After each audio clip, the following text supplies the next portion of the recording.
오늘은 제가 어떻게 월급을 관리해 왔는지 이야기를 해보려 합니다. 여러분은 월급을 받으면 가장 먼저 무엇을 하시나요? 저는 월급을 받자마자 이른바 통장 쪼개기를 바로 시작합니다. 통장 쪼개기란 여러 계좌를 만들어 각 용도를 지정하고 그곳에 필요한 금액들을 미리 채워 넣는 것을 말합니다. 저는 월급날이 되면 가장 먼저 월급의 60%를 증권 계좌에 입금합니다. 그리고 나서 월세 통장, 주유비 통장, 데이트 통장, 보험료 통장 등 매달 나가는 고정비들을 각각 지정해 둔 곳에 입금합니다. 그러다 보면 월급 통장에는 제가 한 달간 써야 할 순수 생활비만 딱 남게 됩니다. 그럼 신용카드 할부 금액은 어디 갔냐? 라고 물으시는 분들도 계실 텐데, 사실 저는 직장 생활 6년 차가 되도록 신용카드를 단 한 번도 만들지 않았습니다. 이번에 집을 구매하는 과정에서 은행 대출을 받으며 하나 만든 것이 생애 첫 신용카드입니다. 그 전까지 무조건 체크카드만 사용했습니다. 신용카드를 만들지 않았던 이유는 저는 아직 젊고 건강하며 원룸에 살면서 딱히 큰돈 나갈 일이 없을 거라 생각했기 때문입니다. 꼭 필요하거나 사고 싶은 것이 있다면 돈을 모아서 사려고 했습니다. 그러다 돈이 모이면 막상 그 돈이 아까워져서 결국 사지 않고 투자를 하곤 했습니다. 주변 사람들이 제가 신용카드를 안 쓴다고 하면 잘 쓰면 체크카드보다 혜택이 좋고 무이자 할부도 있다라며 여러 조언을 해주셨지만 딱히 와닿지 않았습니다. 오히려 당장 내 통장에서 돈이 나가지 않으니 소비에 대한 감각이 무뎌질 것 같았습니다. 그런데 이제 와서 카드를 만든 이유는 은행 대출을 받으려니 제 신용 점수가 800점 초반대에 머물러 있었기 때문입니다. 알아보니 신용거래 내역이 전혀 없어서 점수가 오르지 않았던 것이라 내 집 마련을 한 김에 하나 개설하게 되었습니다. 앞으로는 이 신용카드는 철저히 신용점수 관리용으로만 쓸 예정입니다. 모든 결제는 일시불로 하고 사용한 금액만큼은 즉시 다른 통장에 옮겨두어 연체나 과소비를 방지할 계획입니다. 아무튼 다시 본론으로 돌아와서 월급을 받으면 각 통장에 다 쪼개놓고 남은 돈으로만 생활했습니다.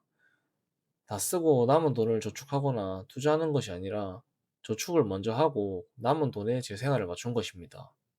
그러다 보니 강제로 절약하게 되고 외식보다는 집에서 밥을 해먹는 일이 많아졌습니다. 또한 명절 상여금이나 성과급이 나오면 자동차 소모품 교체비 같은 비상금을 제외하고는 무조건 전액 증권 계좌에 넣고 투자에 집중했습니다. 어떻게 보면 스스로를 참 고립시킨 것 같기도 합니다. 하지만 정말 돈을 모으려면 이렇게 해야만 하더라고요. 이렇게 살면서 고민도 참 많았습니다. 이렇게까지 구질구질하게 살아야 하나? 나도 남들처럼 해외여행도 가보고 비싼 신발이나 명품 한두 개쯤은 스스로에게 선물해도 되지 않을까? 직장인들 손목에 하나씩 있는 애플워치 나도 살까? 그런데 이런 생각이 들 때마다 저게 나에게 정말 꼭 필요한 걸까?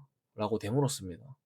어차피 옷과 신발은 소모품이고 시계도 휴대폰이 있는데 굳이 필요할까 싶어 스스로를 다독이며 참아왔습니다. 물론 혼자만의 의지로 다 되는 건 아니었습니다.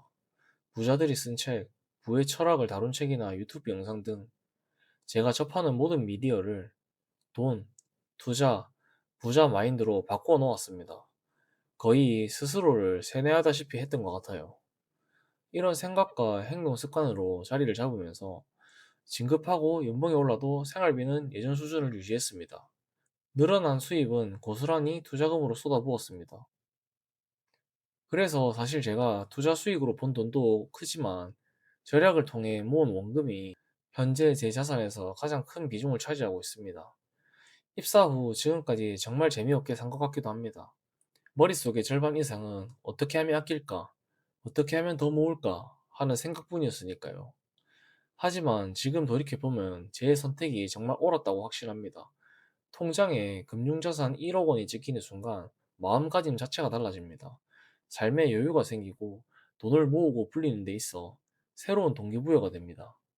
물론 세상에 저보다 훨씬 자산이 많으신 분들이 보시기엔 제 이야기가 우스울 수 있습니다. 하지만 평범한 직장인분들께 꼭 말씀드리고 싶습니다.